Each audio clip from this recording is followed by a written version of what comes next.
मित्रहरू, आजको मेरो विषयवस्तु रहेको छ कसरी पारिवारिक सुख प्राप्त गर्न सकिन्छ त। आफ्नो श्रीमतीलाई कसरी प्रशंसा गर्ने, श्रीमतीलाई खुसी कसरी बनाउने, यस्तै कुराहरू र परिवारमा सम्बन्ध राम्रो कायम गर्नको लागि के कस्ता टिप्सहरू गर्नुपर्छ, हामीले के कस्ता व्यवहारहरू अँगाल्नुपर्छ भन्ने विषयमा आज मैले केही रोचक कुराहरू लिएर आएकी छु। आउनुहोस्, यहाँहरू पनि अन्तिमसम्म मलाई साथ दिनुहोस्।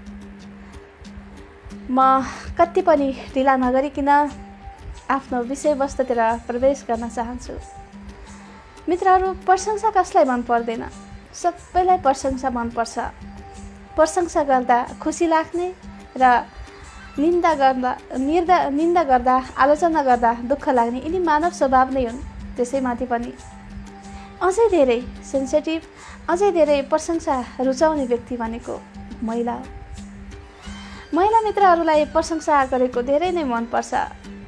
पुरुष मित्रहरूलाई पराक्रम, उहाँहरू सबैभन्दा शक्तिशाली, अरूभन्दा बहादुर भएको उहाँहरूलाई मनपर्छ भने महिला मित्रहरूलाई सुन्दर भएको र कसैले एकदमै प्रशंसा गरिदिएको असाध्यै मनपर्छ।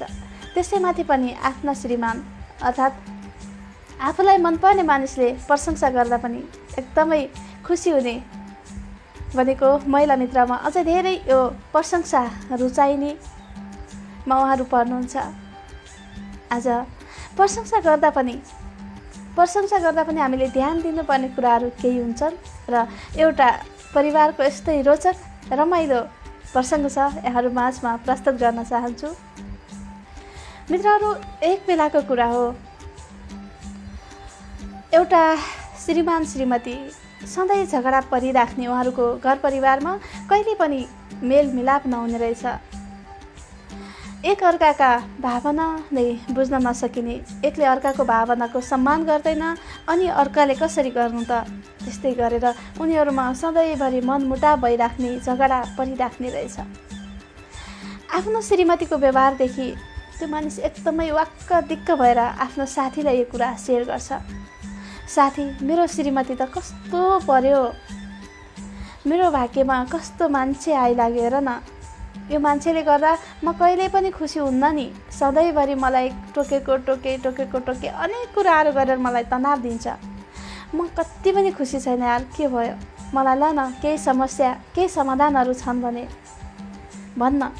त्यसपछि साथीले भन्छ, महिलाहरूलाई त धेरै सम्मान गरिदिनुपर्छ, उनीहरूलाई धेरै प्रशंसा गरिदिनुपर्छ, महिलाहरूलाई प्रशंसा गरेको असाध्यै मनपर्छ, केही कुरा प्रशंसा गर्न लायक कुराहरू छैनन्, प्रशंसा गर्दैन।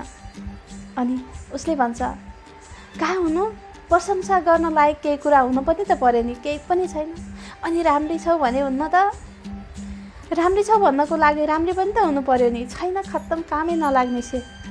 अनि उनले लगाएको कपडा लाएको, उसलाई कपडा लगाएको त भैँसीले लगाए जस्तो हुन्छ, राम्रै छैन, मोटाएर झन् कति नराम्री भैँसी। अनेक कुराहरू, यस्तै कुराहरू गरेर साथीलाई भन्छ, होइन, केही न केही कुराहरू त हुन्छ नि प्रशंसा गर्न लायक कुराहरू, कपडा लगाएको मन पर्दैन भने उसलाई अरू केही कुराहरू हुन्छ। अनि अरू के भन्नु, अनि खाना कस्तो पकाउँछ नि, खाना पकाउँदा उसले पकाएको खानामा प्रशंसा गरिदिनु नि, खाना प्रशंसा गर्न लायकको खाना पकाउनु पर्यो नि, उसले त त्यो भैँसीले बाख्राले कुडो पकाए जस्तो पकाउँछ, उसको बनाएको खानै मलाई मन पर्दैन यार, कस्तो झ्याउ भएको छ। होइन, एकचोटि विचार गरेर हेर्न, होइन, म त सम्बन्ध विच्छेद गर्नेवाला नै छु, त्योसँग त म कति पनि खुसी रहन सक्दिनँ, सधैँभरि मलाई टोके गर्छे, कसरी? अनि साथीले भन्छ, होइन, एकपटक विचार गरेर हेर्न, आज तैँले उनले पकाएको खानामा नै प्रशंसा गरेर हेर अनि विचार गर। त्यसपछि अर्काको कुरा, साथीको कुरा सुनेर अनि तिनी मान्छे घरमा आएर आफ्नो श्रीमतीले अब सधैँभरि उनीहरूको झगडा परे, एकले अर्काको भावना नबुझेपछि झगडा त यसै परिहाल्छ नि। अनि आएर जब श्रीमान घर आउँछन् त्यतिखेर उनले खाना खाने समय भएको थियो, खाना लिएर उनले रोटी पकाएकै रहेछन्, रोटी र तरकारी पकाएकै रहेछन्, टेबलमा यसरी उनको मुटु नै थर्किने गरेर टेबलमा त्यो खाना राखिदिन्छ, रोटी राखिदिन्छ। अनि उनी झस्याङ्ग तर्सिन्छन्, अगाडि खाना आएको छ। एकछिन त यस्तो रिस नउठेको पनि होइन, एकदमै रिस उठ्छ, कस्तो मुटु नै हल्लिने गरेर राखिदिएको। तर पनि आफ्ना साथीले भनेको कुरा सम्झे। आज त मैले प्रशंसा गरेर हेर्छु, कतै व्यवहार बदली पो हाल्छ कि। सम्बन्ध बन्यो भने त बनिहाल्यो नि, साथीको आइडिया लगाउँछु भनेर जब श्रीमतीले रोटी ल्याएर राखिदिन् अनि उसले यसो रोटी हेर्छ, मन त लागेको थिएन, तैपनि त्यो रोटीलाई यस्तो उचालेर हेर्छ मित्रहरू, रोटीलाई यस्तोरी हेर्छ अनि आहा देवी, आज तिमीले कति राम्रो यो रोटी बनाएकी, तिम्रा तिनी कोमल हातले बनाएको रोटी, यो त रोटी होइन रोटी, यो त चन्द्रमा हो, चन्द्रमाको टुक्रा जस्तै, कति राम्रो आहा भनेर यस्तरी रोटी खेलाइरहेको। अनि श्रीमतीले यस्तो भान्साबाट च्याउँछिन्, सधैँभरि गाली गरिराख्ने, आफूले पकाएको खानामा सधैँ खोट लाउने मान्छे, आज त चन्द्रमाको टुक्रा लिएर आएछौ तिमीले, आहा यो पनि रोटी हुन्छ, तिम्रा तिनी सुकोमल हातले बनाएका यिनी रोटी होइनन्, यो त चन्द्रमाको टुक्रा हो, आहा कति बहुमूल्य चिज, तिमी त साँच्चीकै देवी हौ देवी, मेरो श्रीमती मात्र होइनौ, तिमी मेरो सब थोक हौ, तिमी मेरो देवी हौ देवी, आज कति राम्रो यो चन्द्रमाको टुक्रा मलाई उपहार दिएकी हौ। अनि यो तरकारी, यो त अमृत हो, अमृत पान हो, अमृत तरकारीतिर हेर्दै तरकारीको कचौरा उचाल्दै फेरि यो त अमृत पान हो, मैले अमृत पान गर्दैछु, आज मेरी देवीको हातबाट मैले अमृत पान गर्दैछु। अनि यस्तो कुरा सुनिसकेपछि श्रीमतीलाई अनौठो लागेछ अनि एकछिन उनलाई रिस पनि उठ्यो भित्रबाट आएर।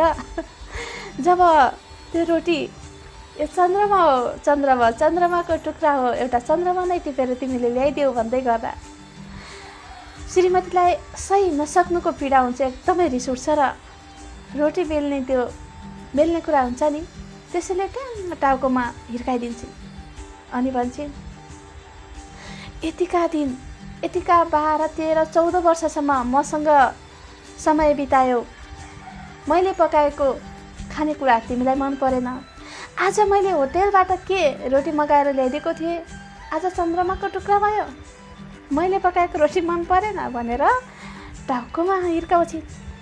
अन्त सक्क परे, फेरि तरकारी ल्याएछिन्, यो त अमृत रे अमृत, बजारबाट के किनेर ल्याएकी थिएँ मैले, यो अमृत भन्ने, यो पकाउने मान्छेलाई देवी भन्ने, मलाई यतिका वर्ष मैले यति दुःख गरेर खाना दिँदाखेरि पनि मलाई मेरो खानेकुरामा जस नदिने, आज होटेलबाट लिएको खानालाई यति राम्रो अमृत भन्ने, यति राम्रो चन्द्रमाको टुक्रा भन्ने भनेर हिर्काइछन् मित्रहरू। यहाँहरूलाई मेरो यो प्रसङ्ग कस्तो लाग्यो?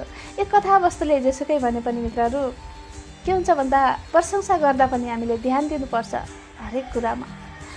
उनका के थिए त्यो लागेको कुराहरू अर्काले भन्यो भन्दैमा यत्तिकै वास्तविकता नबुझेर कसरी हुन्छ आफ्नो तरिका नअपनाएर अर्काको तरिकामा हिँड्दा यसरी दुःख खाइन्छ मित्रहरू। दुःख हुन्छ, आफूले झन् उल्टै पिटाइ खानु पर्यो नि। त्यसैले मित्र, प्रशंसा गर्दा पनि वास्तविक प्रशंसा र साँच्चैकै मनैबाट गर्नुपर्छ। परिवारमा एउटा सुख ल्याउन, सद्भाव पैदा गर्नको लागि एक अर्काका भावना मजाले बुझ्नुपर्छ, एक अर्काका सुख दुःख। र कसैले गल्ती गर्दैमा पनि श्रीमान होस् या श्रीमती होस्, उसले गल्ती गर्यो भन्दैमा गल्ती गरेको बेला उसलाई उल्टै गाली गर्नुको सट्टा आऊ ठिकै छ, आऊ मिलेर समाधान गरौँ भन्नुहोस् त समस्या यत्तिकै समाधान हुन्छ। र अर्को कुरा मित्रहरू, महिला मित्रहरूलाई प्रशंसा मनपर्छ भन्दैमा त्यो अवास्तविक प्रशंसा कहिले पनि नगरौँ।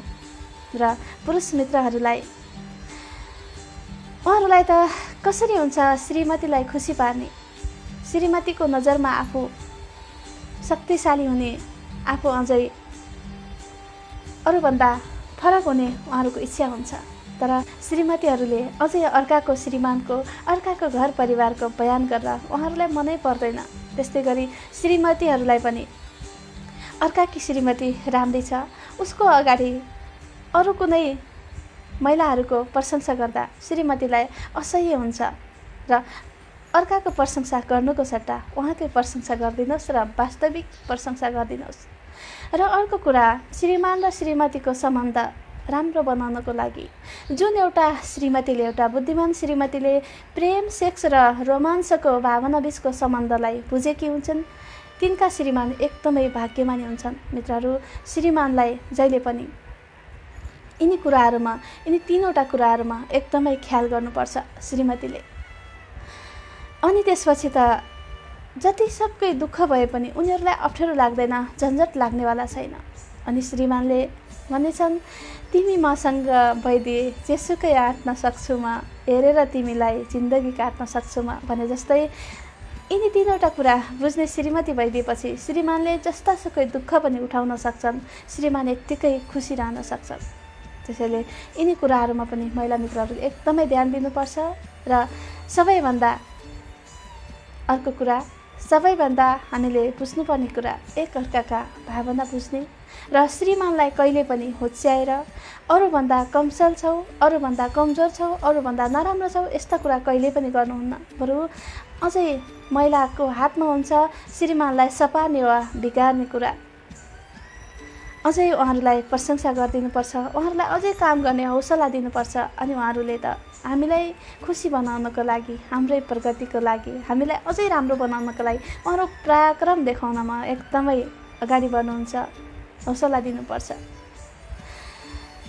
र यति भन्दै यहाँहरूको पारिवारिक जीवन पनि सुखमय रहोस्। प्रशंसा गर्दा यो जोक्समा जस्तै मैले अगाडि भनेको एउटा प्रसङ्गमा जस्तै प्रशंसा नगर्नुहोस्। प्रशंसा गर्नु छ भने वास्तविक प्रशंसा गर्नुहोस् अनि माया गर्नुहोस्, एकअर्काका भावना बुझ्नुहोस्। गल्ती गर्यो भन्दैमा उल्टै गाली गर्ने होइन कि मिलेर समाधानका उपाय खोजौँ भनेर साथ दिनुहोस्। अवश्य पनि यहाँहरूको पारिवारिक जीवन सुखमय हुनेछ। यति भन्दै यहाँहरूलाई हाम्रो भिडियो कस्तो लाग्यो, यदि मन परेमा लाइक गर्न, कमेन्ट गर्न नबिर्सनुहोला। यतिन्जेलसम्म हामीलाई साथ दिएर हेरिदिनु भएकोमा यहाँहरू सम्पूर्णलाई हृदयदेखि नै धन्यवाद छ।